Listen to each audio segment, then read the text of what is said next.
Dr. Ram Subia completed his PhD in Dr. Ram Subia completed his PhD in Mechanical Engineering at Singani University, Pilani. He did MBA in Educational Management at Alagappa University, Karaikudi, and MTech in Computer Integrated Manufacturing at SRM University, Chennai. His research interests are in the areas of surface hardening. So far, he has published more than 120 research papers in various well-reputed international journals. He has also presented papers as well as been the session chair for various international and national conferences. We welcome you, sir. Dr. Midun Paul is working as an assistant professor in the Department of Mechanical Engineering at Federal Institute of Science and Technology, Angamali. Dr. Midun Paul completed his PhD in Industrial Engineering at National Institute of Technology, Calicut, and MTech in Production and Industrial Engineering from Marathanesius College of Engineering, Kodamangalam, Kerala. He has published papers in the referred international journals and proceedings of international and national conferences. His research interests are in the areas of operation research and job shop production system. We welcome you, sir. So Thank you, moving sir. on to the moving on to the presentation, we have Arun Uh, Kumar P. is Dr. Ramsubhai is ready, Yes, sir? sir, ready, sir. Yeah. Okay. Continue. So moving on to the presentation, Arun Kumar P. Are you ready? Yes, sir. Good evening, sir. Shall I start, sir? Yes, you may. Thank you, sir. Okay, sir. So for the presentation, the duration is 8 minutes, and we will warn you by 7.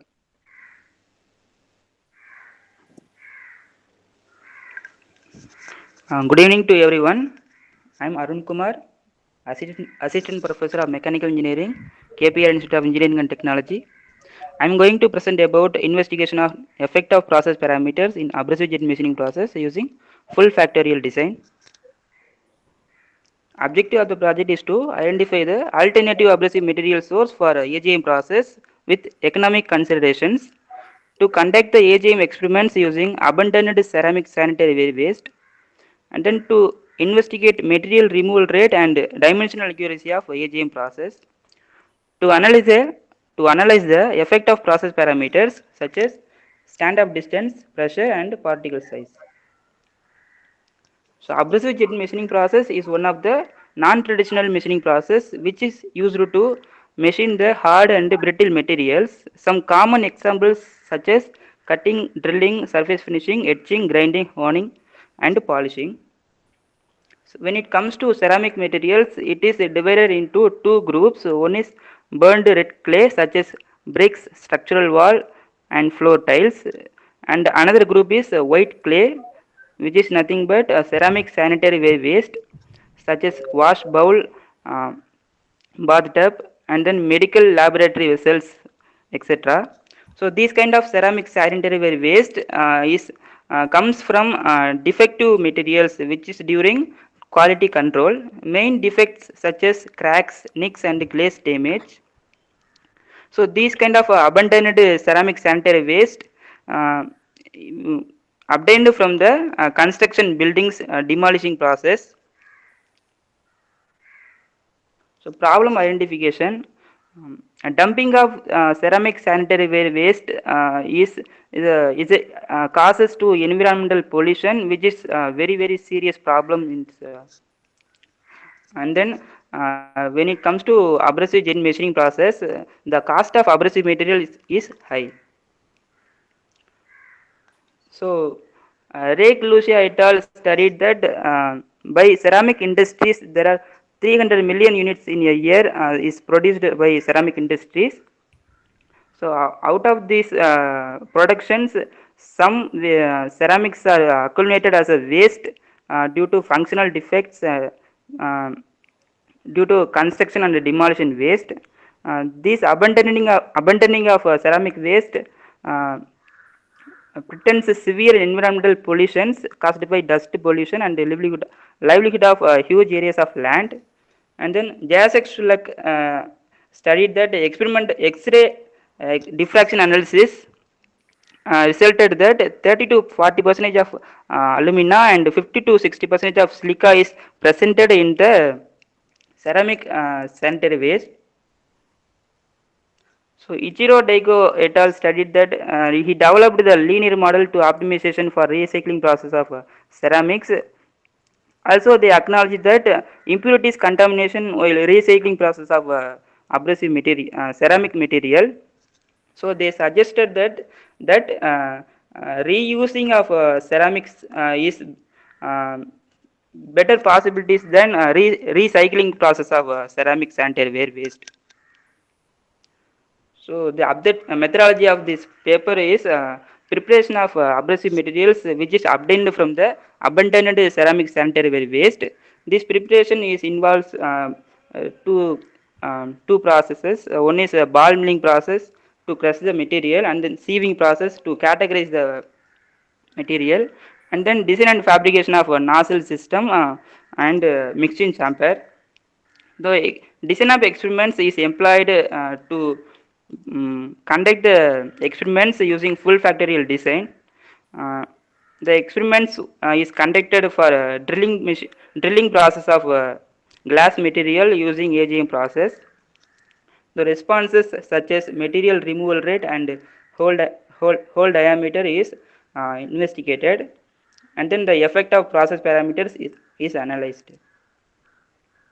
So initially ball milling process is performed by 500 to 700 revolutions for pressing process, and then it is categorized for by three varieties. One is 50 micron and 100 microns and 150 microns of particle sizes.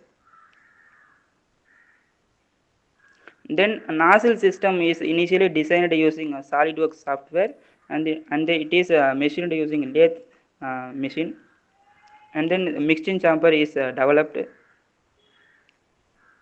So experimental design, there are three process parameters such as standoff distance, pressure, and particle size are obtained from the literature survey. For three process parameters and three levels, full factorial design is employed for this study, and then 27 number of experiments is conducted. So by conducting the experiments, we have evaluated material removal rate and hole diameter for a drilling process of glass workpiece using AGM process. Material removal rate is obtained from the is calculated using this formula, and then hole diameter is measured using vernier caliper. So these are the experimental results of material removal rate and hole diameter for 27 experiments. So from this table we can see 11th experiments gives a maximum material removal rate, which is nothing but 3 mm of 4 mm of SOD, 6 bar pressure, and 150 micrometer of particle sizes. When it comes to hole diameter, there are more number of experiments gives close values of 3 mm diameter. So we have we have performed the drilling operation for 3 mm hole diameter. So most of the experiments gives close values. These are the sample images of experiment results. So results and discussion. This graph plots that variation of material removal rate for different process parameters. When it comes to SOD, it is increasing. MRR is decreased for increasing SOD. When the pressure is increasing, MRR is decreased. When the particle size is increasing, MRR is increasing. And this graph shows that hole diameters versus three process parameters. So 4 mm of SOD gives close values of hole close tolerance level of hole diameter, and then 100 micrometer of particle sizes gives close values of hole diameter, and then pressure of 5 bar gives close values of hole diameter. So conclusions, in this project investigation, we have obtained that abundant ceramic sanitary ware waste can be used as a abrasive material in AGM process. This kind of ceramic sanitary ware waste can be obtained from any kind of wash basin, urinals, sinks, and bathtubs, etc. And then can be processed by using ball milling and sieving process. So reusing of these materials instead of recycling can be protect environmental aspects by avoiding the liberation of air pollutant while melting the ceramics. So according to the results, we have obtained that optimized process parameters is SOD equal to 3 mm, pressure equal to 6 bar, and particle size equal to 50 micrometer. But in practical, particle size of 150 microns is used for a rough machining process, whereas 50 micron size used for fine machining process and precision works. Thank you. Arun Kumar, Yes, sir. your presentation was good. And Thank you, sir. I have two questions with you. The first Yes, question is for which kind of material this abrasive jet machining process you have carried out? For which kind of material? Abrasive materials, sir. Abrasive material. Alumina. You machined which Actually, metal? this glass workpiece, sir. Glass. Workpiece. Glass Material. Glass material. Okay. Yes. What Yes, about sir. the surface finish in abrasive jet machining process? We didn't calculate finishing, sir. We have measured the accuracy of hole. That's all. Okay. So whenever you're doing this abrasive jet machining, surface finish is also important. Say some example, if you are going to put some drilling hole, that Yes, hole sir. should be looking like a drilling hole. So even surface finish must be there. Sure, sir. That's what I asked. When compared to other machining process, how about the surface finish in this AJM process? That you have to make comparison study with other process also. Okay, sir. I will do so. Because in all our mechanical stream, surface finish plays an important role because one component has to mate with another component. Meshing is there, so the surface finish is an important parameter that you have to consider. Sure, sir. Thank That you, point sir. also you please consider it. Okay, na? Okay, sir. Fine. Thank you, sir. Thank you. Thank you, sir.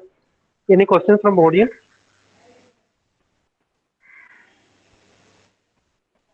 Yeah, we'll move to the next paper, sir. Sir, Is there any question from audience side? No, sir. We can go to next. Yeah, yes, sir. so next we welcome Dinesh SN from KPI Institute of Engineering and Technology, Coimbatore, to present paper entitled On Balanced Score and Approach in Reducing Supply Chain Performance. Over to you, sir. Thank you, sir. Thank you for the opportunity. Arun, sir, can you stop your presentation? Yeah. Please, sir, continue. Sir, please present yourself. Yes, sir. Yes, sir. I'm in it.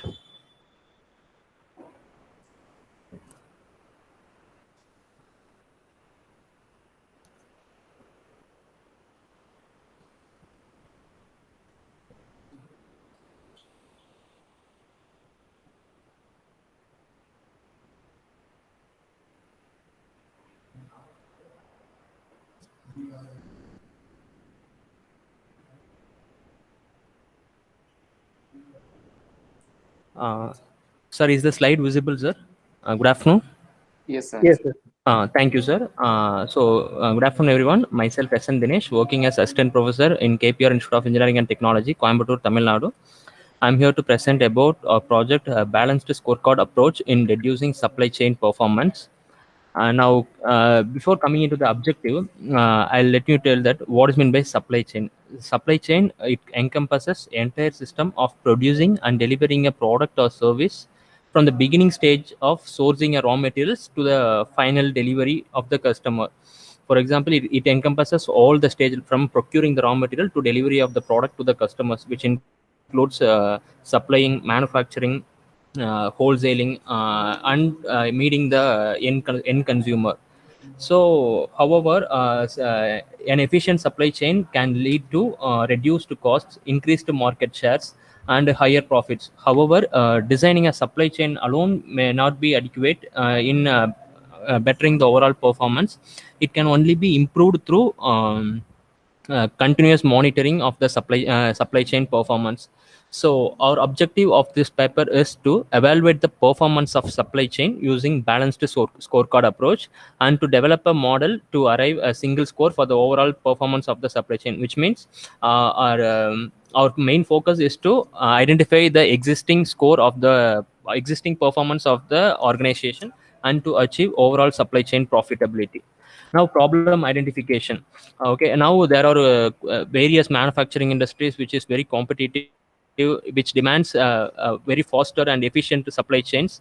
Only then we can be present in the compete to the manufacturing process. The major problems industries face is their inability to measure their actual performance against the targeted performance. Actual performance may either be greater or lesser than the targeted performance, which leads to uncertain and weak supply chain performance. Accounting for this and improving supply chain performance using balanced scorecard is identified as a defined solution for measuring the problem. Okay, now balanced scorecard, BSC, known as it is a strategic performance management tool. It was developed by Norton and Kaplan in the early 90s, and it is a framework for measuring their entire performance, which categorizes into 4 sectors: financial, customer, internal process, and learning and growth perspective. With this, it has been one of the most efficient tool in the management sector, and it can be implemented by using balanced scorecard. The overall performance of an organization can be measured, and it can be implemented in anywhere in the organization. It can be implemented to industries, it can be implemented to educational institutions, hospitals. It can be implemented anywhere. Okay, then the methodology is first is defining the problem and collecting the literature review and data collection with respect to balanced scorecard objective. We are developing a pairwise comparison matrix, and we are measuring the relative weights, estimating the performance metrics of supply chain, gap analysis, and results and discussion.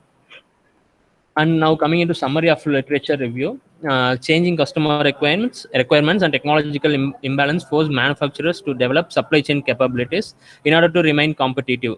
Again, balanced scorecard provides an approach to inspect value creation from 4 different perspectives, such as financial, customer, internal business process, learning, and growth. Recently, we have found that decision making in business under uncertain environment has become more difficult.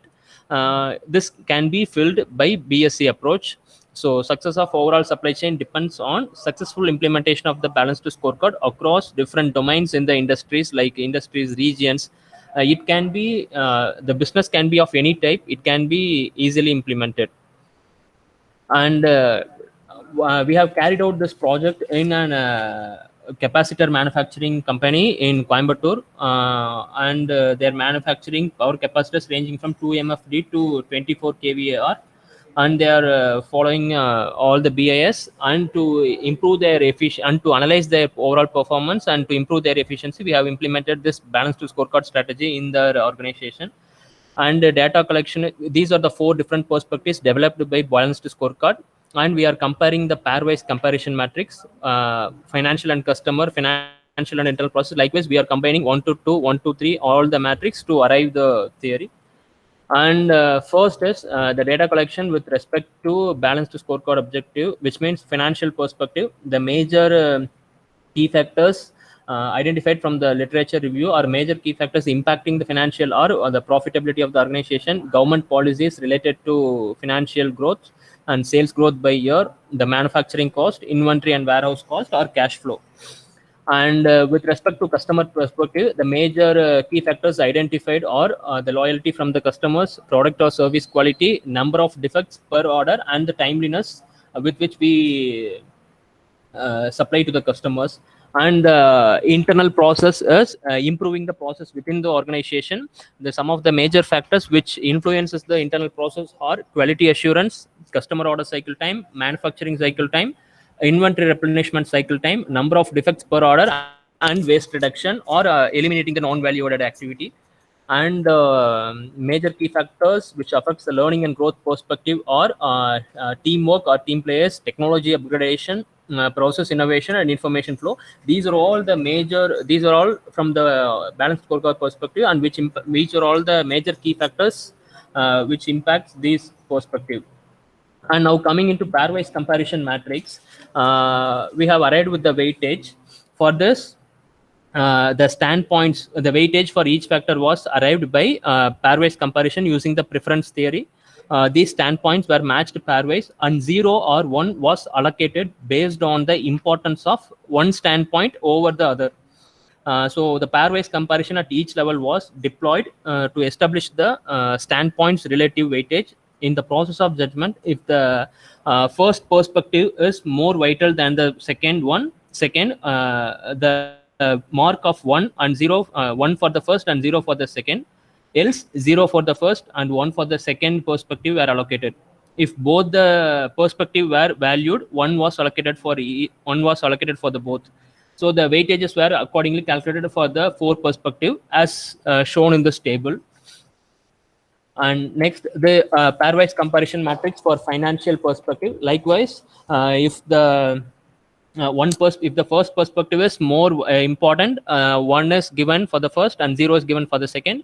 Or else, if the second perspective is more important than the 1, 1 for the second and 0 for the first has been given. Likewise, we have made a pairwise comparison matrix for all the perspectives, like financial, and this is a pairwise comparison matrix for customers, and this is pairwise comparison matrix for internal process, and this is a pairwise comparison matrix for learning and growth perspective. And likewise, we have assured with the targeted and actual values, and we found out these are all the 4 different perspectives, targeted and actual value, what was their targeted value and what was their achieved or actual value. Okay, this 10%, 5%, 10%, these are all arrived from the with the discussion from the management. We have arrived with these are all their targeted performance, and in the actual performance, these are all the actually performance they have got in their respective organization. And with the tabulation, we have arrived with the formula. This is a balanced scorecard formula. A1 is from financial, and A2 is customer, and A3 is from learning and growth, and A4 is from learning and growth perspective. So this is the common formula for evaluating in the balanced scorecard. And after evaluating, we found out that the actual performance of the organization is 72.02%. And you could see that gap analysis of individual financial, customer, internal process, learning and growth, and the overall performance stands by 72.02%. Their targeted performance was 100%, but their overall achieved performance was 72%. There is a gap of 28% is there. And we have found out that what are some of the various drag factors which results in this lack of overall performance. For the profitability, the possible drag factors which affects the performance of the profitability is lack of sales. And hello sir, please conclude your presentation. Yeah sir, okay. So this is an overall performance of 72%, and you could see that where these are all the various drag factors which affects all the parameters. And with the results and discussion, we have achieved 72.02% as an overall performance. And with the by eliminating all these drag factors, we could easily achieve 100% or above 90%, so that organization can improve their profitability and productivity. And thank you. Thank you, sir. Now we'll have the questionnaire session. Yeah, Dinesh, the presentation was good. Thank you, sir. And have you implemented this balanced scorecard in any of the company? No, sir. We have initiated this process in capacitor manufacturing industry. We are now initiated, and we have just analyzed our actual performance, and we are yet to implement this process. And we have identified what are all the drag factors which affects these performances. Once with the support, if they support, the management supports us, will just improve the performance, sir. Okay. We could just. So once you implement in a real-time application, then you will come to know what are the real factors. Yes, sir. Yes, sir. Sure. Sure. So try to implement it and get the real output. Yeah, sir. Sure, sir. Fine. Sure. Okay. Thank you, sir. Thank you. Thank you for the presentation. Yeah. Thank you, sir. Thank you so much. Yeah. I have one question. Sir? Dinesh, sir. Yes, it was sir. a nice presentation. Thank Did you, you sir. try any other multi-objective decision-making methods, like a GRA, PSA, any multi-objective decision-making methods are there, right? Why Yeah, you yes. choose balance scorecard approach? Sir, the balanced scorecard, we found that it is less time consuming. According to we have Arafa and Rabbani, it was their paper, which means proposing a new integrated model based on sustainability, balanced scorecard, and multi-criteria decision-making approaches for the performance evaluation of oil producing company. It was from this, we have identified that compared to any other performance management techniques like analytic hierarchy process or a score model or data envelope analysis, we found that balanced scorecard is less time consuming, and it is one of the upcoming trend which ranks fifth in the world's best innovation management tool. So we thought of going with balanced scorecard, sir. Okay, so for validating results, maybe you can consider one more method. Okay, then Yes, by comparing the result of balanced scorecard with any other optimization method, you can prove that this is Yes. higher than that method. Yeah. Yes, That will be make your research a little more stronger. Okay, sir. Sure, sir. Sure, sir. Okay. Thank you. The Thank point is noted, sir. Thank you, sir. Thank you so much. Is there any more questions? So Shall we move to the next presentation? Yes, sir. Shall we move? Yes. Next presentation is on augmenting agility in production flow through ANP by Dinesh SN. Yes, sir. Over to you, sir. Yes, sir. Thank you.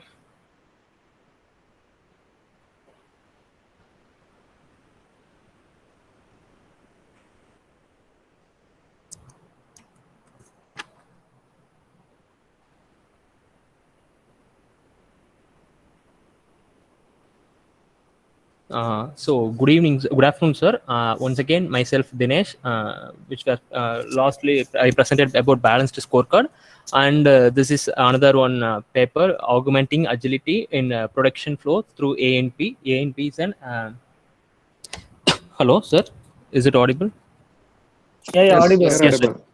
ANP is an analytic hierarchy process, and now coming into problem identification. Before that, today's market demands the manufacturing industries to be more agile in production to produce large volume as well as large variety of products. So agile is a measure of how fast a companies can adapt to market changes and demands. And it is reported that the manufacturing companies' current level of agility is only about 25 to 40% due to the poor decision-making strategies. Decision-making strategy plays a major role in improving the performance, improving the production flow, or enhancing the overall performance of the organization. And with this, we have implemented this. Our aim was to enhance the agility level in the production line in manufacturing industry by using cheaper inputs to achieve the desired production level and to reduce the operating costs. This was our major objective of this.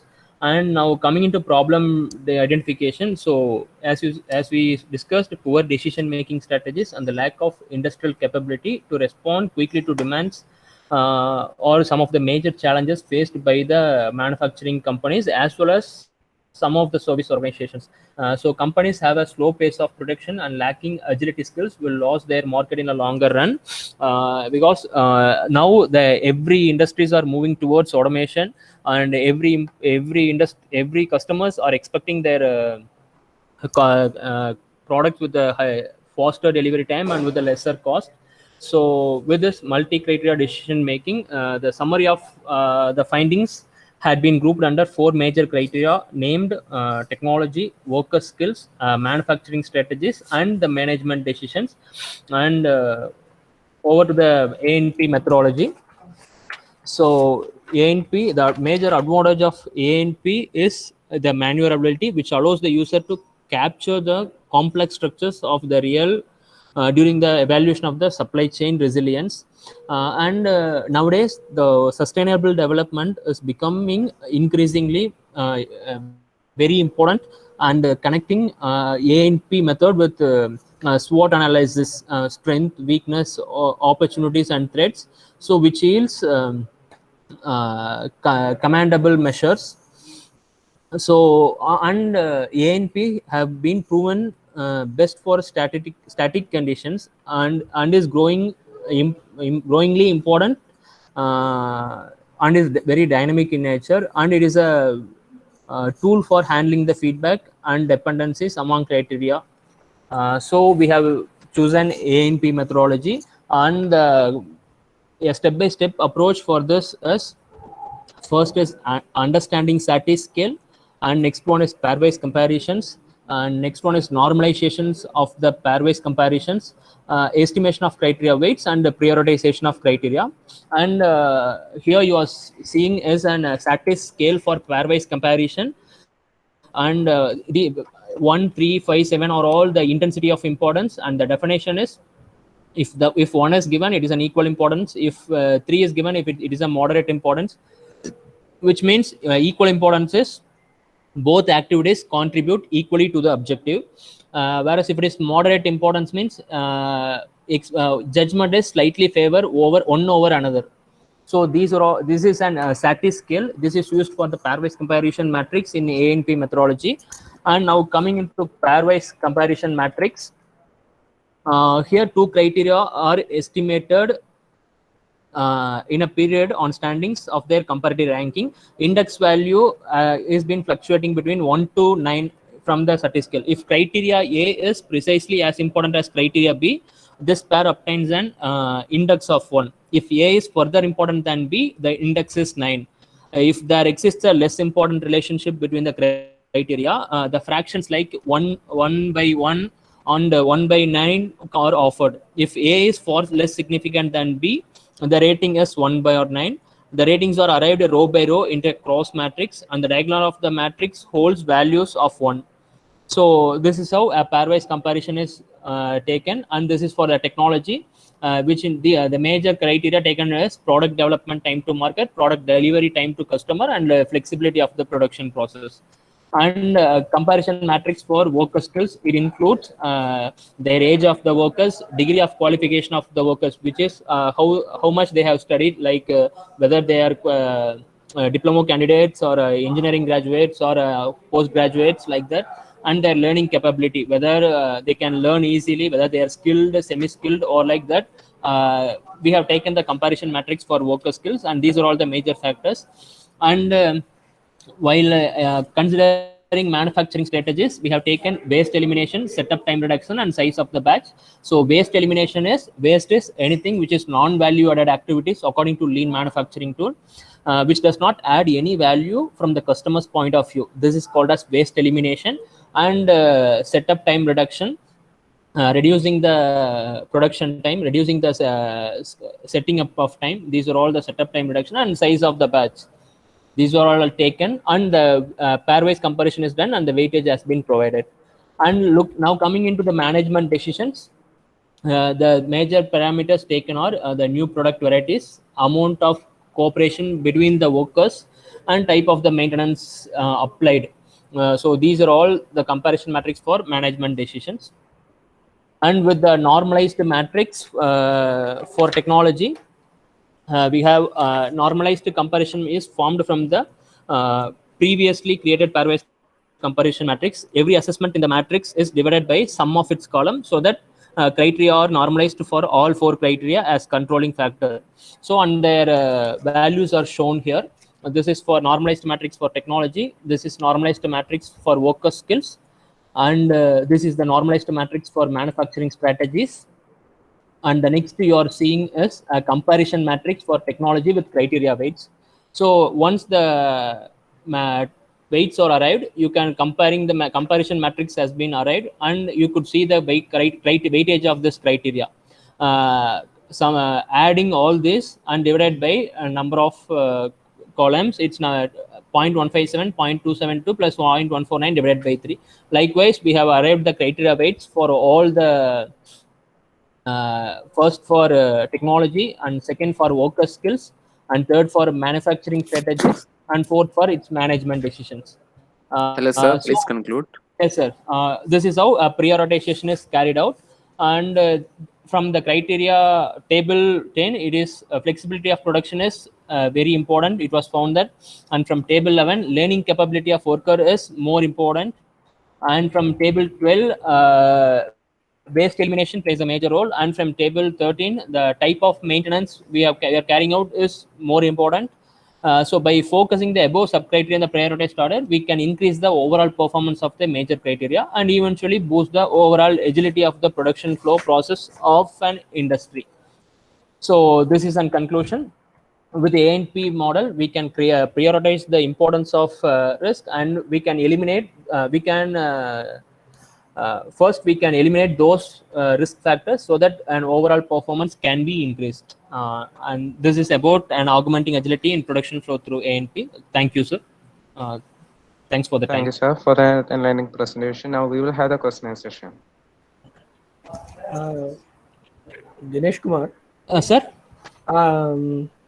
How many companies have implemented this augmented agility right now, up to your knowledge? Sir, up to my knowledge, augmenting agility, it has been, sir, some of the top companies, it includes, one is Puma has been now, they are investing lots of money in augmenting agility, sir. Okay. And Adidas, and Okay. now coming into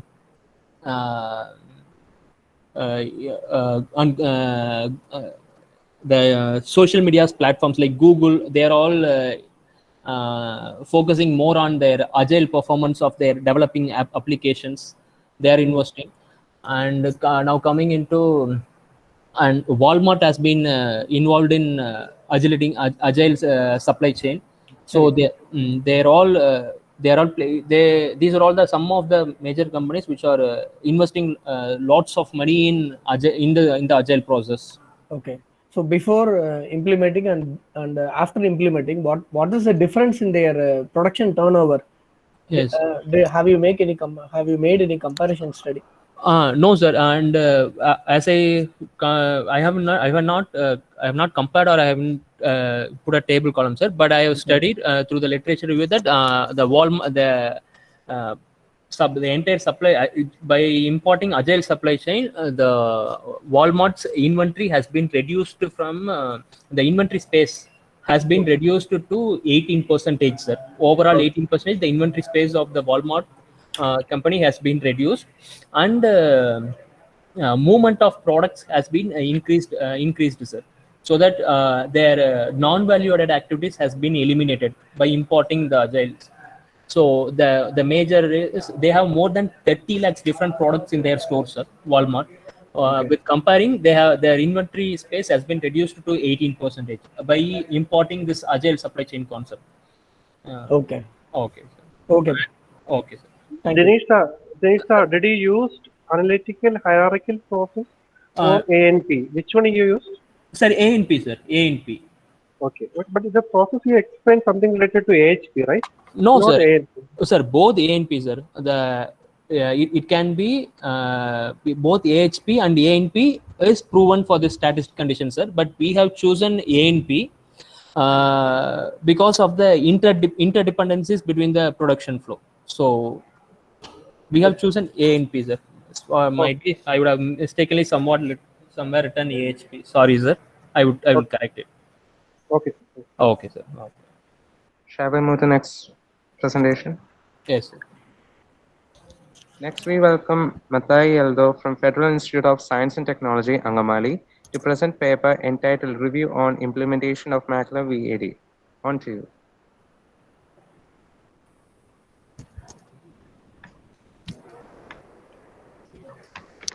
Hello, are you audible? Yes. I have the presentations near to you. Do you see the presentation? Hello?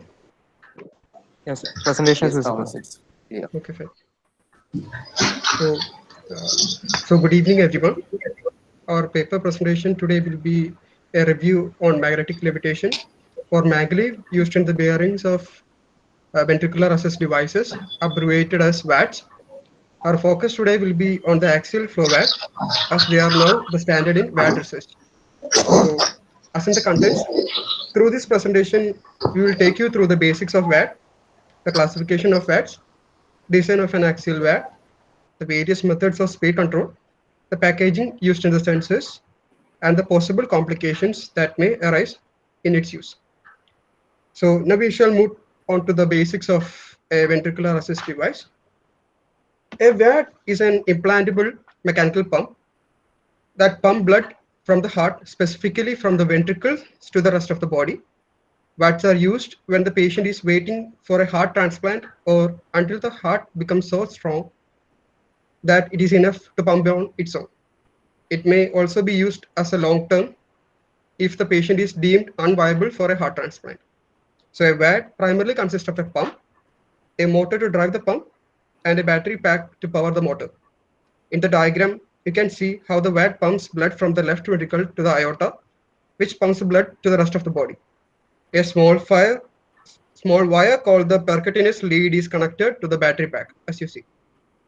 So coming into the classification, you can see there are two one's the axial and radial based on the direction of flow, which is basically the direction in which the blood flows through the pump. And based on the type of maglev system, we have three: the external motor driven system, the direct drive motor driven system, and the self-bearing motor system. Here we are focusing on self-bearing system. As you can see, the drive coil and the levitation coil in the self-bearing system acts as stator core to make it as if the bearing doesn't exist at all. So the advantage of that is we will have a stable and a safe to operate for a long period of time because we don't have any friction between the moving parts. So looking at the diagram, you can see we have a runner, the rotor that is divided into three, which is the flow straightener, the impeller, and diffuser. So in the diagrammatic illustration, as you see, the flow straightener is orienting the flow towards the impeller from the inlet, and the impeller does increase the flow velocity and it pushes the blood to the diffuser section, where the diffuser section converts the unwanted kinetic energy into the pressure energy. So as you can see, the inlet is where the blood comes in to the pump. The line outlet is where the wire comes in for the power to the motor. The radial magnetic wiring is used to position the impeller in the radial direction. The Hall sensor which we use is used to measure the radial position of the rotor. And the motor which we use is actually the prime mover, which is driven by the brushless DC motor. And the axial permanent magnetic bearing you see is to align impeller in the axial direction. So the permanent magnets which we use is actually the neodymium magnets. And finally, the outlet is where the blood comes out of the pump.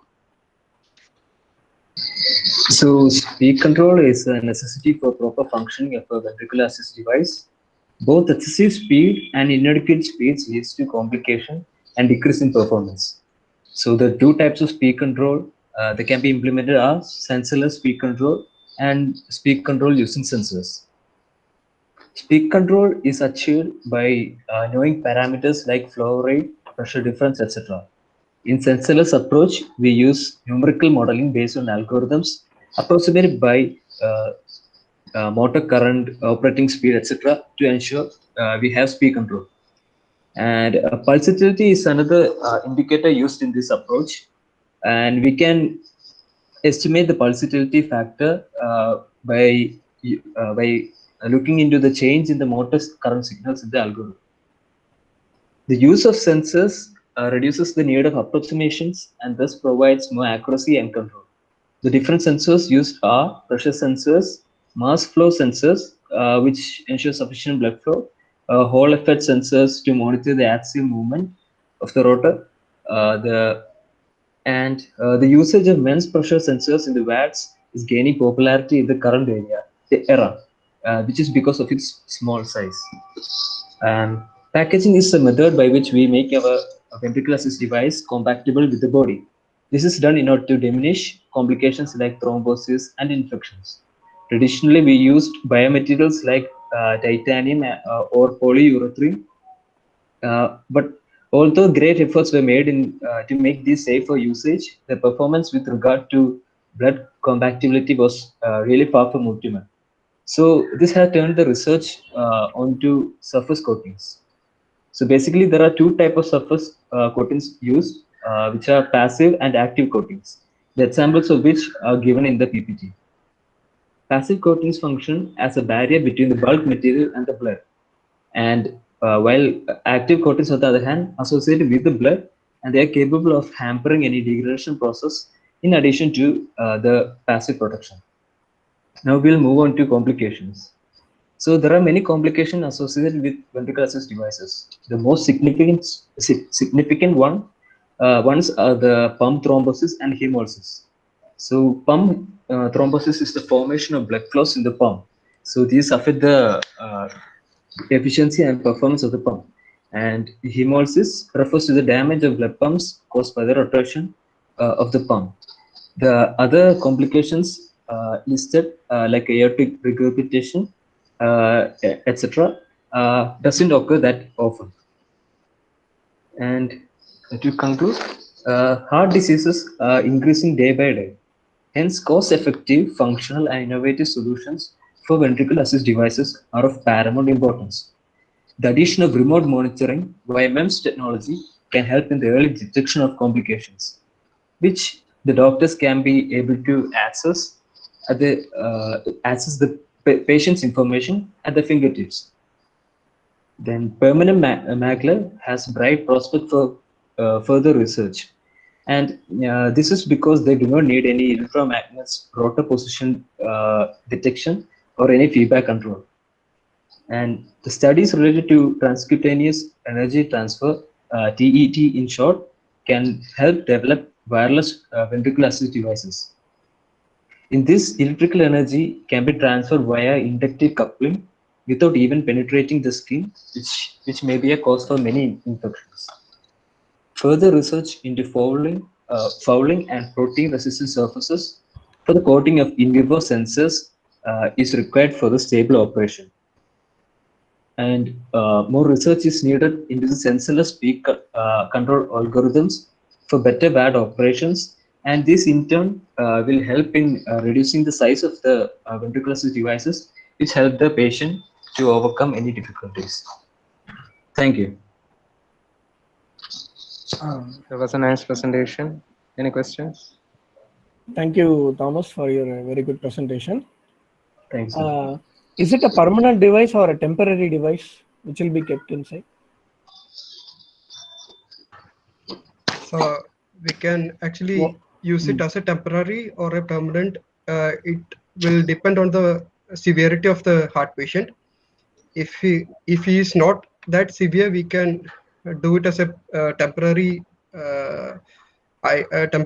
thing for his surgery and further proceedings. If he is that critical where his heart is not enough to pump enough blood to survive, then obviously we want to make it permanent.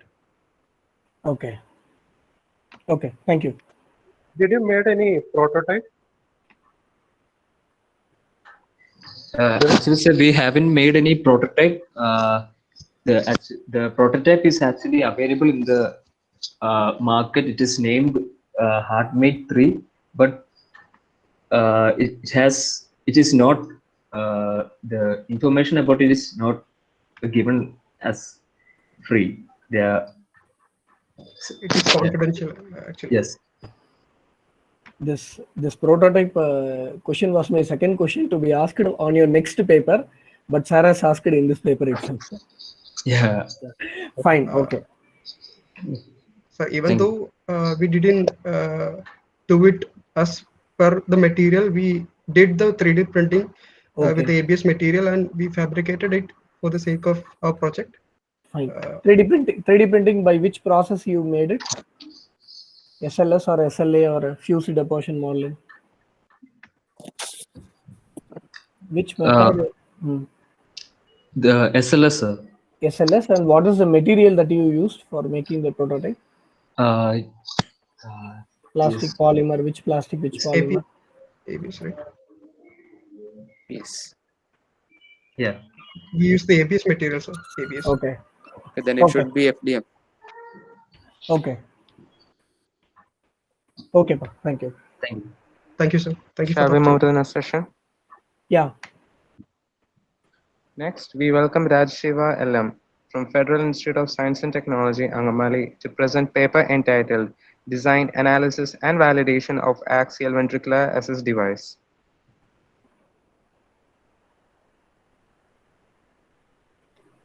Hello. Hello. Yeah, you can present your screen.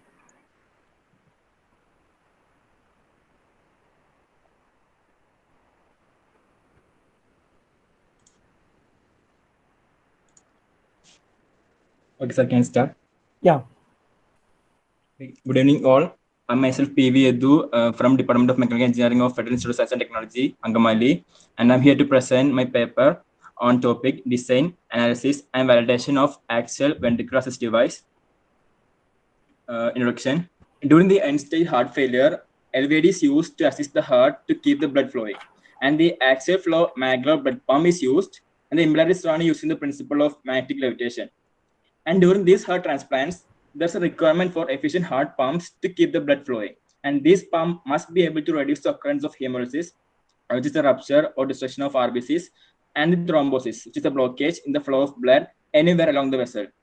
So we aim to solve the blood damage problems like hemolysis and thrombosis. Okay, so finally we conclude our aim to optimize of an axial flow LVAD and to reduce the normalized index of hemolysis, which is NIH in short value, and hence to minimize the hemolysis. Okay, these are some of the journals we referred when we went through our paper project, and we found out the hemolysis index was calculated based on the Eulerian transport approach, and various design aspects were determined. Also, the flow conditions were found to be Newtonian and steady state. We also had a better understanding of the relationship between shear stress, exposure time, and the blood damage. This is the geometry of our pump we designed. The first part is the diffuser, it's the stationary part. The second one is the impeller, it's a moving part. And the third one is the inlet guide vane, which is also a stationary part. Okay, as you can see in the figure, diffuser, impeller, and the inlet guide vane. So moving to design specification. As you can see the figure here, figure 5, it's a meshing of the inlet guide vane in turbo grid. Okay, the meshing means we are splitting, we are dividing the inlet guide vane into multiple parts, and we are doing analysis on each and every single part. And the specifications includes the impeller radius is 6.1 millimeter, clearance is 0.1 millimeter, the number of blades in each part is 3, and the bearing is magnetic levitation, and the model is created in SolidWorks, and the further flow domains constructed in ANSYS Design Modeler. Now the flow characteristics. As you can see in third figure, the figure 8, actually it is a CFX plane in the ANSYS software. So what we do is we implement all these flow characteristics into this CFX plane, and we are doing the analysis. And the above two figures, figure 6 and 7.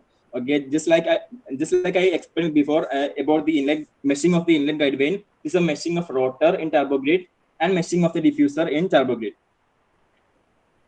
Okay, now the mesh independent study. Okay, this is one of the important study we had to go through in our project, and why we did this is to make our work much accurate and to reduce the number of errors. The way we did it is, first of all, we assume a particular size factor for the 3 parts, for the inlet guide vane, impeller, and diffuser, and then we calculate the outer velocity.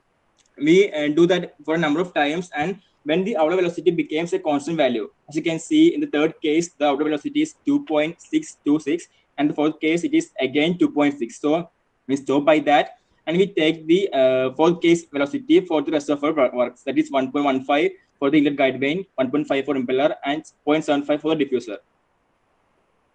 Okay, this is a Lagrangian. This is the two principal methods for calculating hemolysis.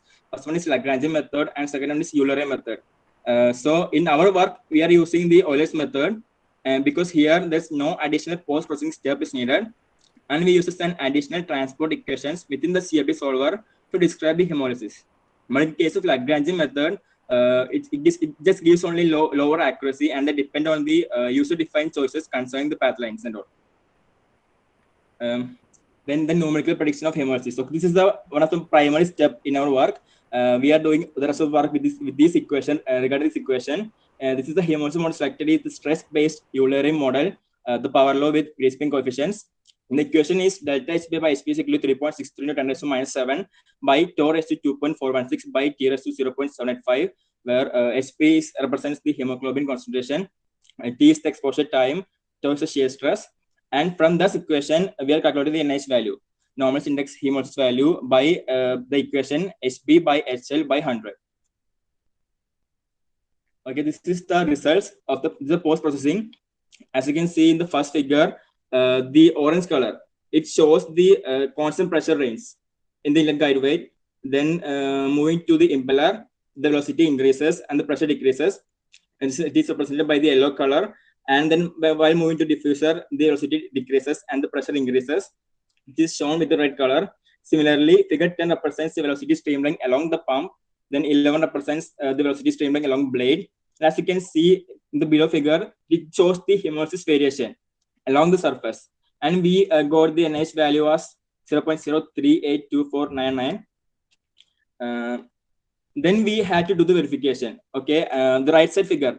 Actually, we took the result from a reference journal, and from that we took the pressure heads, and with those pressure head and by taking the two parameters RPM and flow rates, we plotted another graph, and we got it somewhat linear. We assumed it is linear, and we went to our next work, which is the optimization. Okay, this is some main work. After the mesh independent study, we had to go through different combinations of blade number and RPM into the analysis.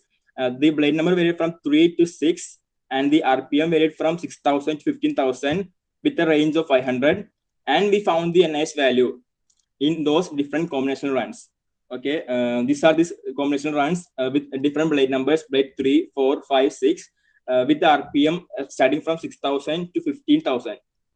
And when we had these iteration runs, we got the lowest NIH value in the blade number 4 with 10,000 RPM. And it's shown with this red color. At 10,000 RPM, we got the lowest NIH value. And at the results of the optimized model, we got the results. First of all, the pressure field of the optimized model was found out.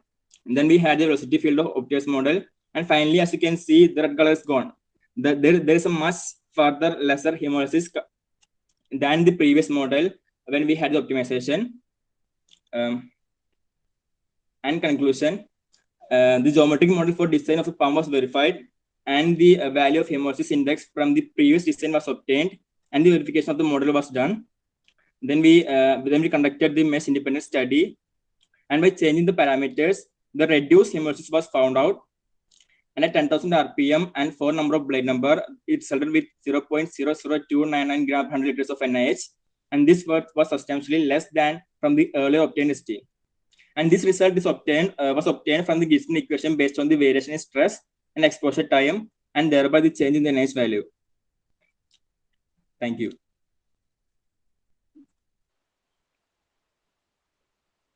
That was a nice session. Any questions? Ram sir, something to add? Yeah. When you did the SANSYS modeling, with which material did you do the SANSYS modeling, pre-processing, post-processing? What was the material that you considered? Sir, actually, we haven't done the processing. We are just analyzing only, but we are looking forward to do it in the 3D printing model. Okay. Okay. My another question is, say some example, a patient is inbuilt with this device, axial ventricular assist device, and suddenly he got some heart attack or some problem with the heart. Is it possible to do chest compression for the patient? Sir, no, it's not possible. Why? We should consult with the mechanism, and we should check what's the problem actually. Then we have to do themselves. Okay. So along with the device, we are actually implementing another device for checking the pulse rates and all. Okay. Outside. Okay. Okay. Then you'll be able to understand the RPM and also. Okay, fine. Thank Thank you. you. Now I would like to hand over the session to Gokul. Thank you, sir. Thank you, Ruskan. So next, I would like to invite Shamarti VSR Subramaniam and Nitin Ketkar from Symbiosis Institute of Technology to present a paper entitled Review of Design and Simulation Modeling of Electric Vehicle Gearbox Casing. Nitin Ketkar.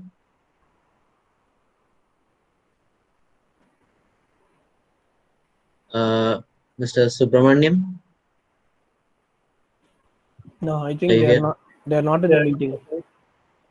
Okay. Go to next. So shall we move on to the next one? Yeah. Yes, sir. Okay. So the next paper is entitled Flexure Strength of Lightweight Geopolymer Concrete Using Sisal Fibers. It is authored by Kavipriya S, Dinesh S, Ramkumar S, and Akshaya R.A. from Kongunadu College of Engineering and Technology. No, I think they are also not available in the meeting. I think they are not present. Okay. So we move on to the next one. The next paper is entitled Strength Analysis of Geopolymer Concrete Based on GGBS, Rice Husk, and Pea Sand. It is done by Rajendran R, Mohammad Shaiz A, Naveen D, Premanand R, Narendran S, and Lingeshwaran of K. Ramakrishnan College of Technology, Trichy. No. Mr. Rajendran R, are you here? No, they are also not available in the meeting. Okay. So the next paper is Design of Beneficiation Scheme of Banded Hematite Jasper using Mineralogical Characterization Study. It's done by Nirlipta Nayak from University of Petroleum and Energy Studies, Dehradun. Yeah, good afternoon. I'm very much there. So should I start presenting? Yeah. Take over the session, please. Yeah, sure.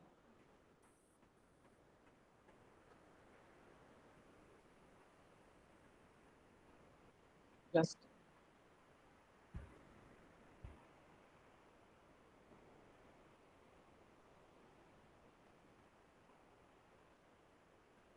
So good afternoon, one and all present over here. Yeah, good afternoon, So, madam. good afternoon, sir. So this is my topic, that is we need to design a beneficiation scheme for BHJ, which we call banded hematite jasper. And in order to design that scheme, what characterization studies we have done, that is the whole theme of this presentation. This is a part of my research. You can say it is my PhD research. So in an amalgamation, I can say that necessity leads to research and invention. So unless and until we need something, we don't search for any other option. So when it comes to BHJ, that is banded hematite jasper, exactly what it is. It is nothing but a raw material that we need to produce iron ore. And you know, when it comes to your blast furnaces, then this is the main raw ingredient to produce your finished steel. Now, why we need to look upon or focus upon such host rocks which are not even considered as an ore mineral of iron as of now? Then these are certain statistics that as we are heading towards, then our domestic as well as international need is keep on increasing, that we need to export finished steel.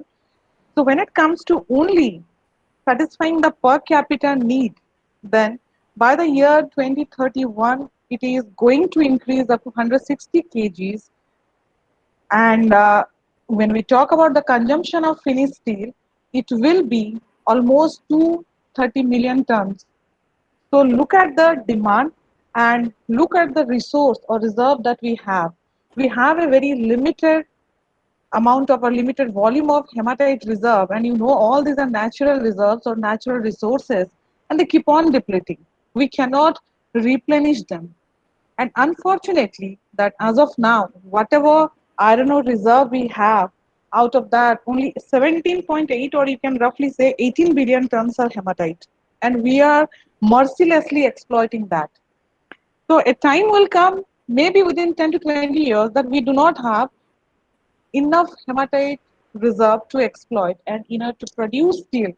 This is the one and only raw material that we have. We do not have enough magnetite resources or magnetite reserves, and whatever high grade hematite we are having at present, it's not necessary that all of them are present in lumpy as lumpy ores.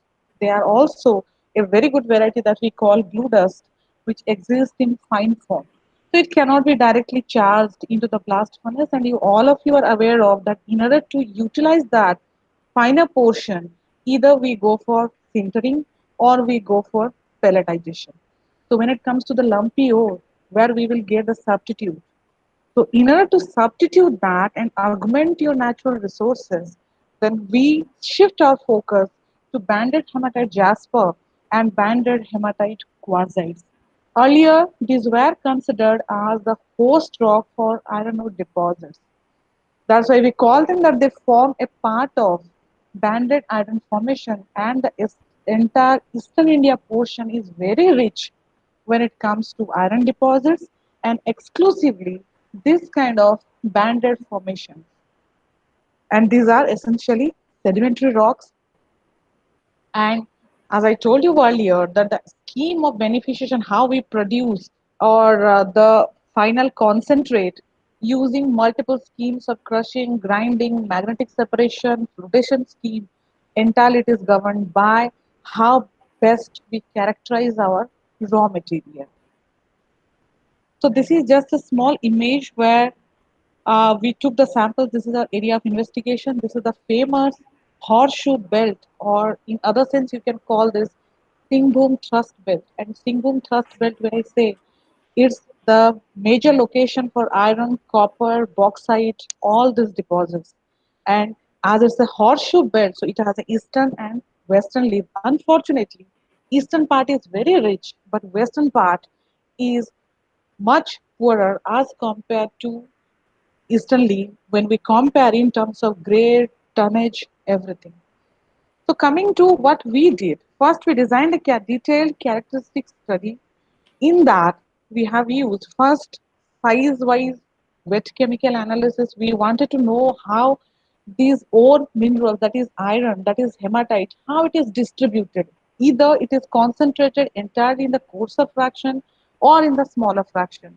Then again, from that, one step ahead, we went for liberation techniques. In liberation techniques, we just wanted to know in which fraction maximum amount of ore or desired particles are there. Then further to substantiate it, we went for thin sections study that we call optical microscopy.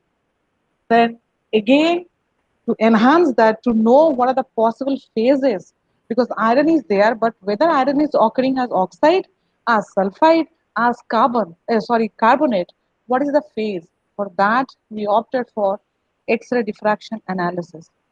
Then, to conclude that whether it can be beneficiated or not, if we go to the finest size range, we opt for the Jetta potential study to know whether the ore can be treated in a flotation circuit or not. So as I told you, first we went for the size-wise wet chemical analysis. If you look at the table, then you can see that in the coarser size or coarser size range, the abundancy is more. And if I look the corresponding iron percentage or hematite percentage, it is more or less uniform. There is no much that you can say that the gap is not that much. So it's a, you can say we are very disappointed when we look at the size analysis study, because we couldn't conclude that which is the actual size range in which maximum concentration is happening. It is a uniform distribution what we observe. Then again, we went for the liberation analysis. In that, what we did, we using a very high resolution microscope, we sprayed or sprinkled the sample, and then we, in each quadrant, we calculate or count the how many ore minerals are there, how many gang minerals are there, and how many interlocking particles are there. Means in which maybe 20% ore and 80% gang or vice versa case is existing. Then in that also we found that even though in a finer size, liberation is better. That means all these ore, gangue, and interlocking are increasing or decreasing. That means ore is getting separated out, gangue is occurring separated, and the portion of interlocking is keep on decreasing. But still, if you look at minus 50, 150 to 100 micron range, still 39% gangue is liberated, but iron liberation is still not good. It is only 48%. But the main critical issue was there, 13% interlocking particles are there. So the interlocked particles, they may report to the gangue, they may report to the ore. If they report to the ore, it's dilution. If they report to gangue, it is lost. So again, a kind of confusion that why is it coming so? Then we went for the optical microscope study. Here you can see the images are blurry. It appears very dirty because the interlocking or the association of the individual grain, be it the hematite one, be it the quartz one, they are so messy. That means grains are very closely associated, closely interlocked with each other, and some of the undesired values that we call the silica that is present within the interstices of hematite. So it is very tough to separate them. And in the first image there I have written martite. Martite actually nothing but is a pseudomorph of magnetite, and we also call it secondary hematite. So when we look at this image, we are quite hopeful, okay, some hematite is liberated. If I look at the next image, that is the second one, as the name suggests, banded hematite jasper. So here you can see the bandings are there, and ore mineral or minerals, they have their luster, and this is an ore mineral, luster wise they are better, so that's why they are appearing little bit brighter, and the gangue, that is jasper, it is appearing dark. But look at the third one that we call a salt and pepper structure, or a speckled kind of structure. This is a very messy. So here it's not even possible to find out how much percentage of quartz is there, how much percentage of hematite is there. So from this characterization study, we found out that it's very difficult for us to beneficiate this, because 150 or 100 micron range is not the adequate one. We still need to move down, or we have to reduce the size further. But you know, as you move towards the finer or finest range, your applications become limited. That means when we say we have the gravity technique, or we have your hydrocyclones, in that 1 mm size is the cutoff. So we cannot go for the finest size range. So what we can decided that if we want to use it as a substitute to the conventional iron ore, then multiple stages of size reduction that we call the combination is required. So when we say size reduction, it's a combination of crushing and grinding.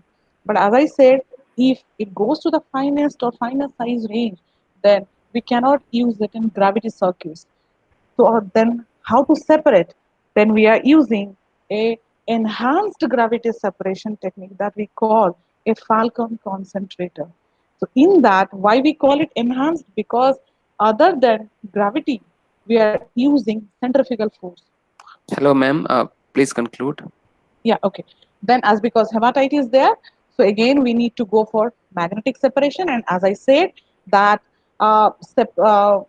we need to go for the finest size range. So we don't have any other option other than flotation, because flotation we can do at a size range of minus 100 microns and even up to 35 microns. So this is what it summarizes, that grinding down of BHJ up to a very finest range is essential if we want to beneficiate the same and if we want to use it as a substitute to conventional hematite. Thank you. Any question? For the presentation. Thank you for your presentation, madam. Madam, can this material can be alloyed with any other metal? Sir, we can, but thing is, for that, first we have to recover iron from that. Okay. Because it's an ore mineral, and so it's not single iron. In that quartz is also there. In that clay may be there. Okay. So first we have to recover, then we can make the alloy. Okay. Okay, madam. So what about the application of this material, madam? Current applications? Current applications are actually, it is still on R&D scale, you can Research say. work. Yeah, in Tata Research Center, they are also working on BHQ. We worked on BHJ. But as I said at the very beginning, sir, unless we have the dire need, we will keep on exploiting the conventional one. The day when they will completely finish, Okay. then we will think of these unconventional sources. Okay. Okay, madam. Thank you for your presentation, madam. Thank you so much. Thank you very much. Thank you. So I'll be moving on to the next presentation, which is titled Design, Analysis and Validation of Left Ventricular Assist Device, presented by Melvin. No. That paper got completed. We have to move on to the paper on titled on design rheological study of fluid flow model through computational fluid dynamics analysis and its implications on mud hydraulics, presented by Pushpa Sharma and Vamshi Krishna Khadapa. Yes, sir, I'm here, sir. Yeah. Please share your screen. Okay, fine, sir.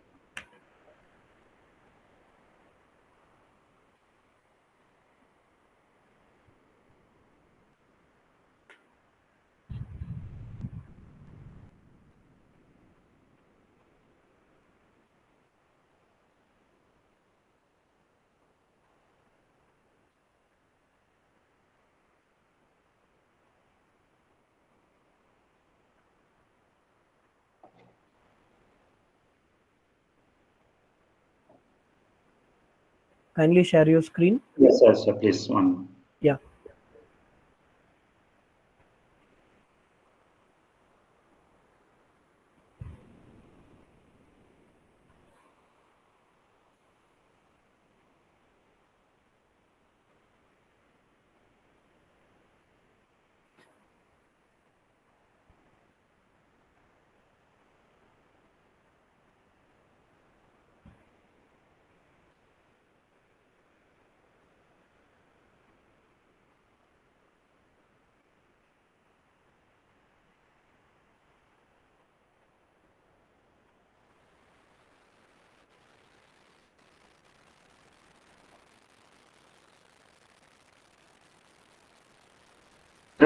Is it visible, sir? Yeah. Yes. Yeah. We can. Hello. Hello. Yeah, we can hear you.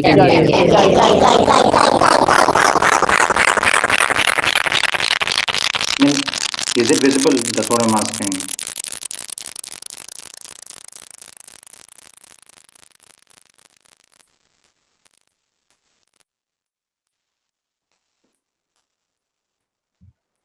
Hello, sir. Can I show you?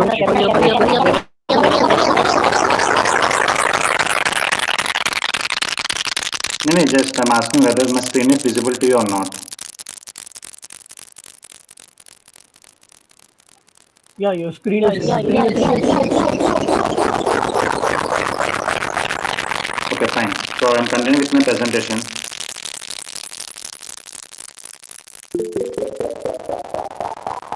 Right. So my topic is on rheological study of fluid flow model through computational fluid dynamics. And so analysis and its implication in mud hydraulics.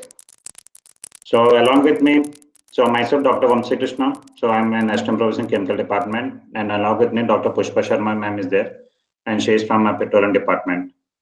So the main aim of this topic is like. Sir, we can't see your data. We have estimated what the different problems that are encountered during our drilling operations. Okay, that means like usually when I say drilling operations, so we are coming across different shale formation.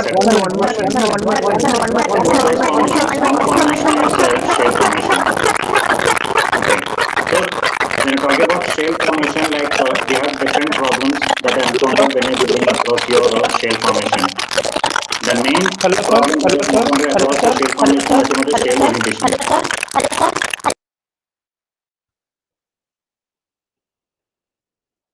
sorry, some technical issue. Yeah, sure. I think we can go for last presentation, and if that person is rejoining again, we can give it time. Sir? Yeah, yes, sir, yes, sir, yeah. Ranjit, can you call the last one? Yes, sir. So the last one is conductance behavior of material onium dichromates in aqueous methyl acetate mixtures, presented by Veeraratti Radhika. The co-authors are J. Sunil Kumar, Purushottam Entla.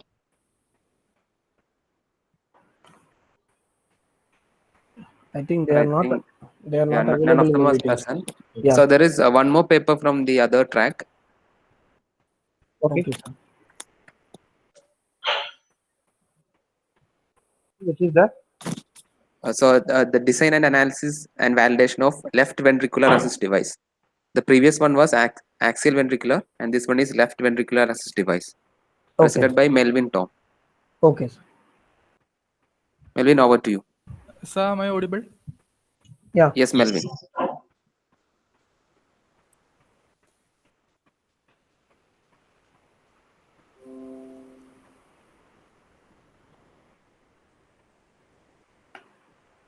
Sir, is my screen visible? Yes, please go on. Okay. Good afternoon, one and all present here. I'm here to present our paper on the topic design, analysis, and validation of centrifugal LVAD for hemolysis. Moving on to the introduction. So basically, LVAD is a left ventricular assist device. It is a mechanical pump that helps the weakened heart of a person to pump blood, or it is used in case where there is a delay in heart transplantation. And obviously, the introduction of this device causes effect on other body systems. And hemolysis is one of them, and it is the rupturing of red blood cells and the release of its content into the surrounding fluid. And the main reason for this hemolysis is the shear stress induced in the pump and exposure time. So the dependence of shear stress and exposure time on percentage release of hemoglobin is calculated using empirical correlations of blood flow, so that the design specifications of the pump to produce a lower hemolysis rate can be obtained. These are the main journals that we have referred to as our part of our literature survey, and we have arrived at the conclusions regarding the design specifications from these journals. So moving on to the design specifications, the dimensions of the pump are 55 into 64 mm, and 6 number of straight radial veins with 40 mm diameter constituted the impeller. An optimum rotor and housing gap of 1.5 mm was provided, and the blade profile was generated in ANSYS BladeGen, which was converted into an IGES file and was edited using Autodesk Fusion 360. The flow domains were constructed in ANSYS Design Modeler. So boundary conditions. Boundary conditions are the set of constraints that we provide during the CFD analysis. And here, the mass flow rate is set as 5 liters per minute. The outlet pressure is set as 13,332.2 Pascal, which is 100 mm of Hg. The fluid taken is blood with a viscosity of 0.0035 Pascal second and a density of 1050 kilogram per meter cube. The next process in the analysis is meshing. Meshing is an integral part of the simulation process, and the mesh influences the accuracy, convergence, and the speed of the solution. Here, meshing is done in TurboGrid, and for this, we need to define the flow path and export points. By meshing, we break up the whole domain into pieces, and each piece represents an element. The mesh is composed of small pieces called elements, and at the corner of each element, there is a node. As you can see in the mesh independent study, we can see when the size factor is increased, the number of nodes and elements are also increased. And it's clear that the value of hemolysis converges when the size factor is increased. So from this study, the size factor of 1.5 was chosen for the CFD analysis. Next step is the pre-processing. Here we give the boundary conditions and material properties in CFX pre. We give the number of iterations to be done, and after completing the analysis, we get the required results. So hemolysis calculation. The use of anti-hemolysis agents can be brought to a minimal value if we could reduce the value of hemolysis in LVAD.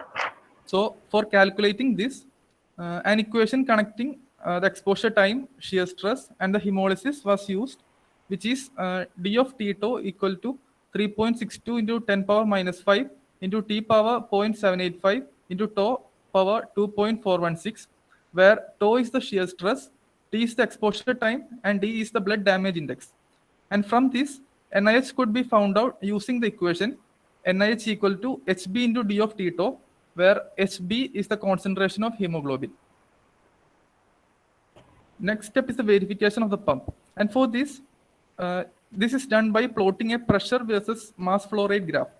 The obtained graph was then compared with the plot from the reference journal having same LVAD dimensions, and on comparing it, it is found that the trend of the analyzed model is similar to that of the reference model. So this is the graph that we got, and on analyzing both the graphs, we can see that a similar trend is followed in both the graphs, and the mean difference between the pressure head in both the graphs is approximately around 5 mm of Hg. Next step is the optimization step. For reducing the hemolysis by optimizing the pump design, combined and varying analysis of RPM and blade number was done. So RPM was varied from 2000 to 3000, whereas the blade number was varied from 3 to 8.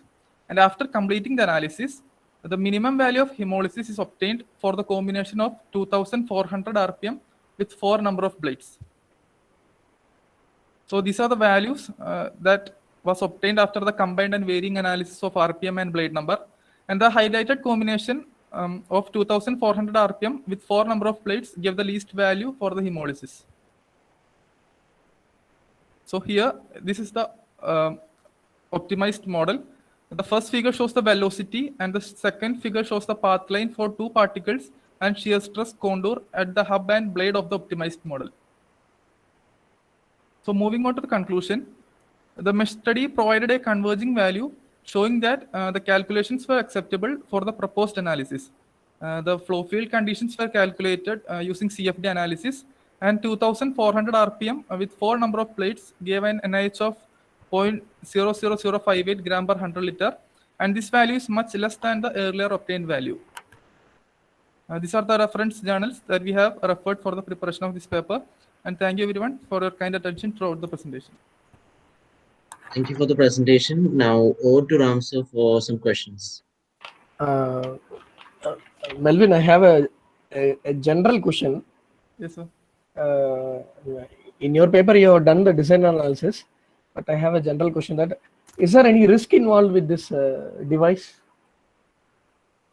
What are the risks involved with this LVAD? Sir, the device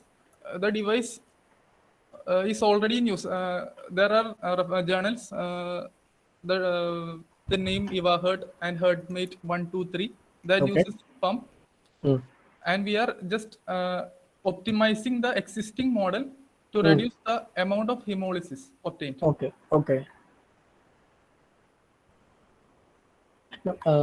Is there any risk because of this device when it is installed to the patient? Sir, generally in those devices, the material used is pure titanium, which is biocompatible. So generally, it is used when there is a delay in hair transplantation. Okay. So the risk involved is basically less. Yes. Okay. Okay. Thank you. Okay. Thank you, sir. Thank you. Thank you, sir. Ma'am, Dr. Pushpa Sharma, ma'am, you are presenting the paper or not?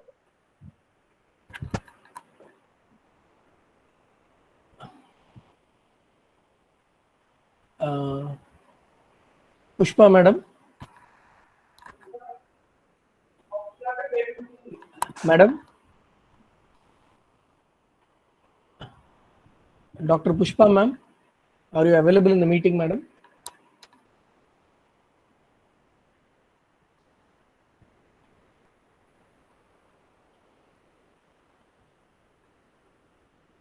Madam, are you available in the meeting?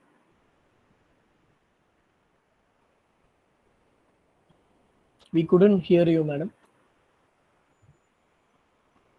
I think there's a problem from our side with audio. Yes, sir. Maybe some connectivity issues. Yeah. For the The other one is also not joined. Is anyone else is there to present the paper? We, did we miss anything? No, sir. No, sir. Yeah. Restola from Yeah. Pushpa madam, one more time. Ma'am, did you present the paper? Actually, ma'am. if Can your audio is muted, can you text in the chat?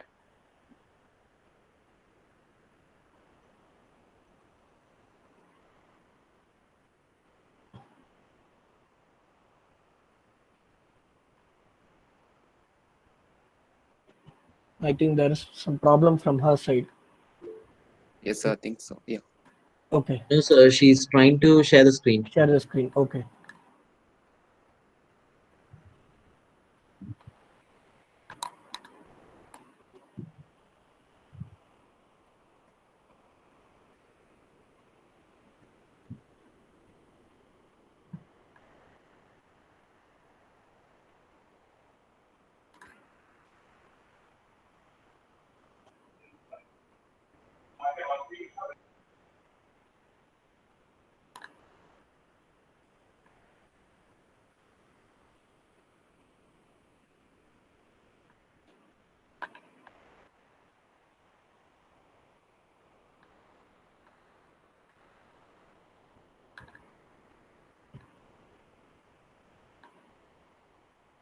But there is some audio problem from their side.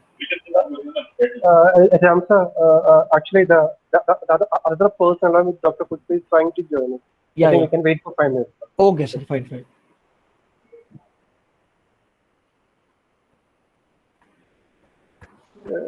Dr. Ram, so if you have any urgency, you can, if you want to leave, you can leave, sir.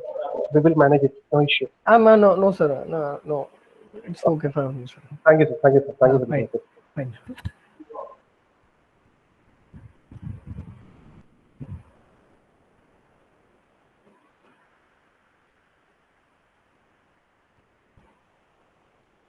Vamshi, sir, did you join? Ha, sir, as John, sir. Just give me 1 minute. I'm sharing my screen. Yeah, please.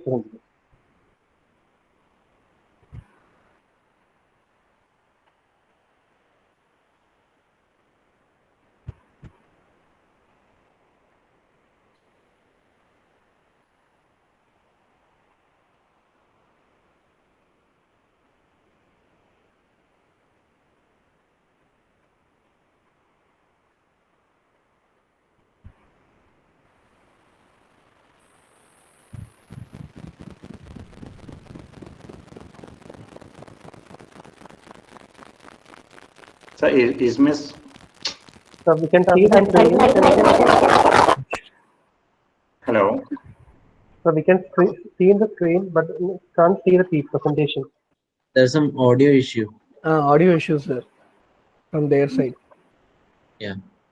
Is it audible, sir, right now? Am I audible? Yes, sir, you're audible. Can you load your presentation, PPT? Okay, let me just.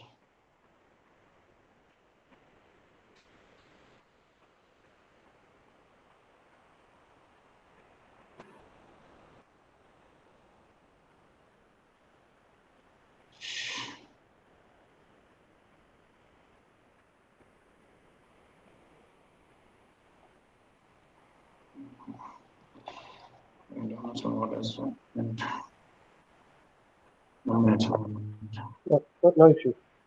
Please, 1 minute.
Hello. Hello. Yeah, the presentation is visible. Yes. It's visible now? Yes, sir. Yes. Yeah, please. Thank you. Thank you. Right. So, good afternoon to everyone. Myself, Dr. Vamsi Krishna. So, from Chemical Department, UPS. So, my research topic is on rheological study of fluid flow model through computational fluid dynamics. So, the main objective of this topic is, so in your drilling operations, like for your oil and gas, so we are coming across different problems. Okay, so one of the problems is your shale inhibition, like prevention of your shale swelling. And the next is your cuttings transportation. So these two are the main problems that would encounter for any oil and gas industry. Okay. So in order to overcome these problems, okay, the main parameters that are active is nothing but your rheological properties of your mud. Okay, so when I say rheological properties, that includes your viscosity, your plastic viscosity, your shear stress, your shear strength, and the yield point. If you can balance these properties for the particular type of your mud, okay, so then our shales can be minimized. Okay, so that's my first objective. And the second objective is to remove my cuttings, because when you're saying drilling, so obviously your formation needs to be cutted. Okay, so your cuttings will be there, and those cuttings will be of different size, different shape, and structure. So these properties, which has been designed for your shale prevention, those properties should also function effectively in this cleaning efficiency. That's my second objective. Okay, so the first objective is done through an experimental analysis, and the second objective is done by comparing with different set of models.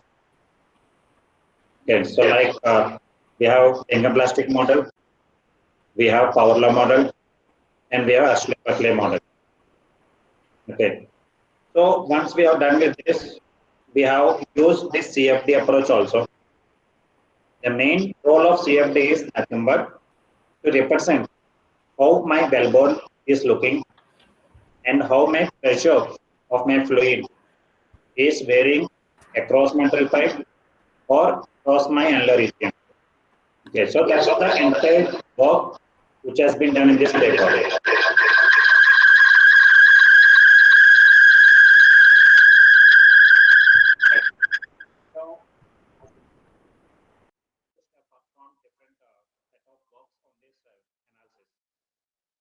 The main work is nothing but, like I said earlier, we have different set of your cuttings. When I say different cuttings, means different shapes.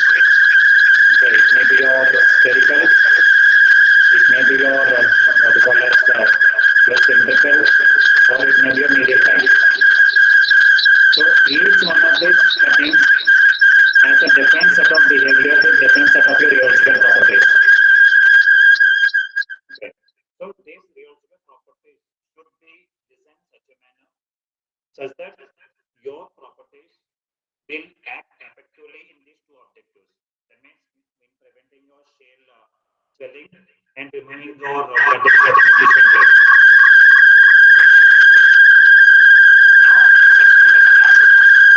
So as of earlier, we have the entire process has been done in two different methods, or different two stages. In the first stage, Mr. Krishna? hello. Yeah, there's an echo in the background. Some audio issues there. The same issue that was happening before. Okay, is it okay now? Hello. Yeah, there's an audio issue.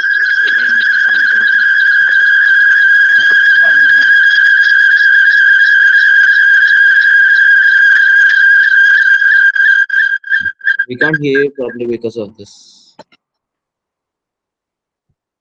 So what about now, sir? Yeah, now it's fine. Now it's so fine, right? Thank you. Now it's so fine, right? Thank you. Now it's so fine. Now, in continuation to my previous presentation. Yeah, there's still So, an echo in the background. Background. I don't know. From my side, it's now, sir. Yeah, now it's fine. Now it's fine. We can hear you. Hello. Yeah, it's fine now. It's fine, right? Thank you. Okay, thank you. Now, when you talk about our experimental analysis, now this entire experimental analysis is performed in 2 stages. In the first stage, we have prepared drilling fluid systems. So here we have prepared 2 different types of drilling fluid systems. One is your KCl based polymer based mud. The other is salt saturated mud. Okay, so those 2 muds has been prepared in phase A. Once the preparation is done, in order to check its feasibility or not to estimate its rheological properties, we have used the rheometer apparatus for estimating this rheological properties. Once we have estimated those properties are compared with different set of models. That was done in phase B. As I told you, different set of model, Bingham plastic, your power law, and Hershey-Buckley. In oil and gas industry, all the drilling fluids, since these drilling fluids has both nature, like Newtonian and non-Newtonian, you cannot say simply your Bingham plastic will be applicable, or you can say power law is applicable. Okay, so in order to apply for all type of drilling fluids, okay, so the best suitable model for your maybe rheological properties estimation is your Hershey-Buckley. That was proved in the literature. Okay, so here the main job is nothing but first thing, we need to prepare a composition of your mud such that it will reduce our shale swelling. That's the first job. The next is its suitability of lifting its cuttings. Okay, so as I told you, so next shale stability analysis. That's my first objective. So in this, I have prepared 2 muds. That is your KCl based polymer based mud. Okay, and the other is your salt saturated mud. Okay, so when you talk about KCl based, okay, so here, how do we reduce the swelling nature of your shale? Okay, usually what is happening is in your shale formation, if your water gets absorbed, then it starts swelling. Okay, suppose if my size of my particle is greater than my size of my shale formations, then the penetration will be reduced and my swelling is minimized. So that's what is happening when you add KCl polymer to your bath. Okay, so here what is your base is changing. Instead of water, you will be having a KCl.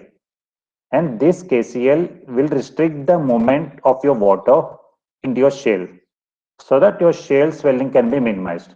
The only problem is your KCl, that is your potassium chloride, should be used in a minimum concentration. Okay, because since at the end of the process, you need to dispose this mud. Okay, so while disposing your potassium, it's harmful to environment, so that need to be minimized. Okay, so that's what is happening. So this is nothing but the composition. Okay, so this has the water, your caustic soda, soda ash, and these are set of chemicals that has been used in order to prepare my KCl polymer mud formulation. Okay, so once I prepare my formulation, so I use my rheometer to calculate these rheological properties. Okay, where my plastic viscosity, yield point, and your gel strength at different time intervals. Okay, so once I have prepared this one, I have prepared a graph between my shear stress and my shear strain. Okay, and I've tested with different set of your models. Okay, if you look at these graphs, and the third one is nothing but your modified power law model, or you can say Hershey-Buckley model. So there we have a 100% fitting with the experimental data. Okay, that means my composition is behaving in a similar way like your Hershey-Buckley model. Okay, so that means it is suitable for my drilling fluid circulation. Okay, that is with respect to KCl polymer based mud. The similar way, so we have done with salt saturation also.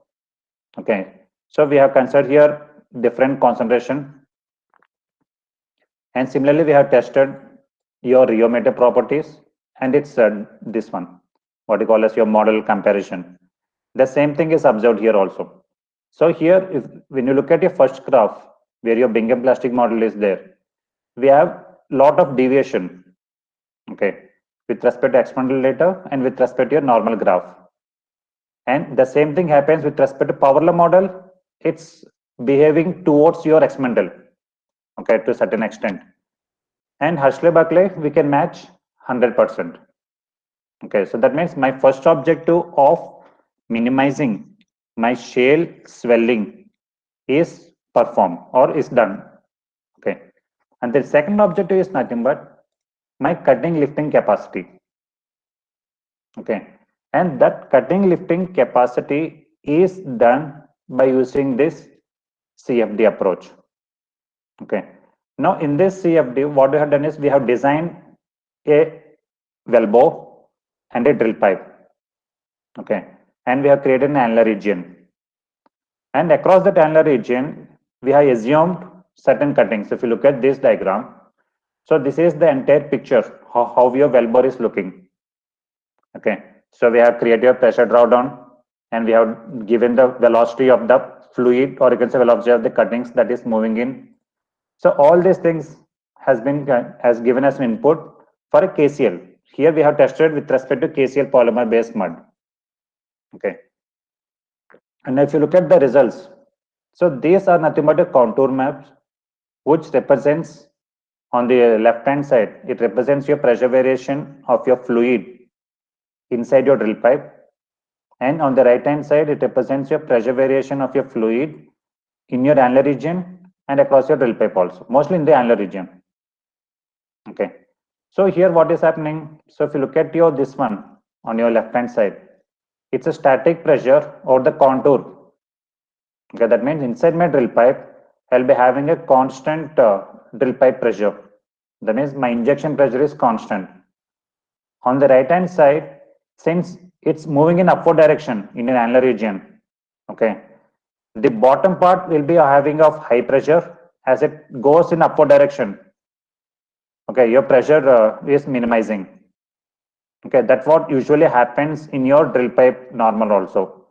So with this, what is happening is, so here at the bottom, since you're having a higher pressure, so that means my cuttings can lift here at a higher velocity.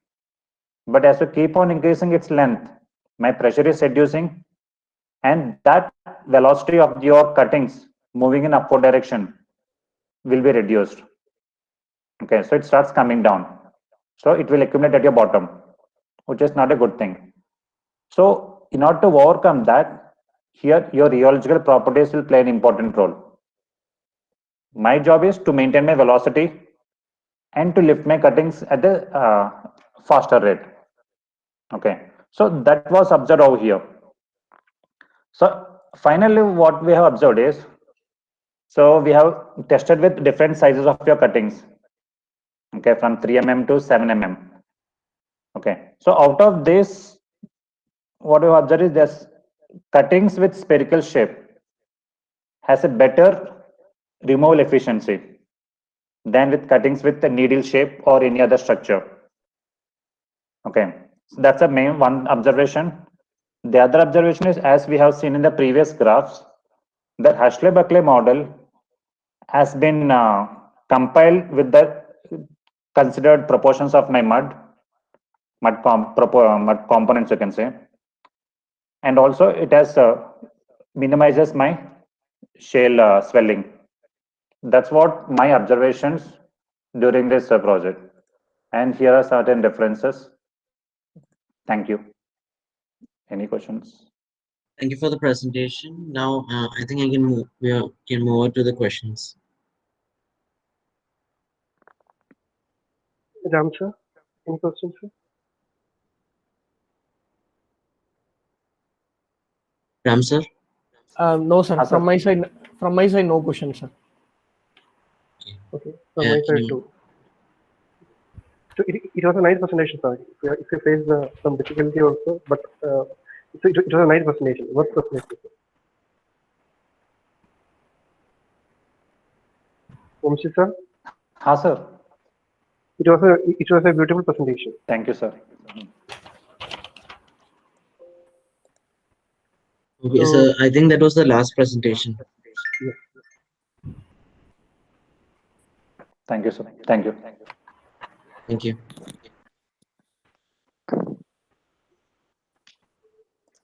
So yeah, so we can conclude this session of the ISMART 2021 International Conference, and we can join for the tomorrow's keynote address at 9 a.m. in the morning. Hope everyone will be there. And thank you, sir, for joining the chair, and also co-chair Dr. Mithun Paul, sir, and every other listeners and presenters for this session of the conference. Thank you, sir. Thank you very much. Thank you for the opportunity given. Thank you very much, Dr. Ram sir. Yeah. Thank you, sir. Thank you, sir. Thank you. Thank you, sir. Thank you all.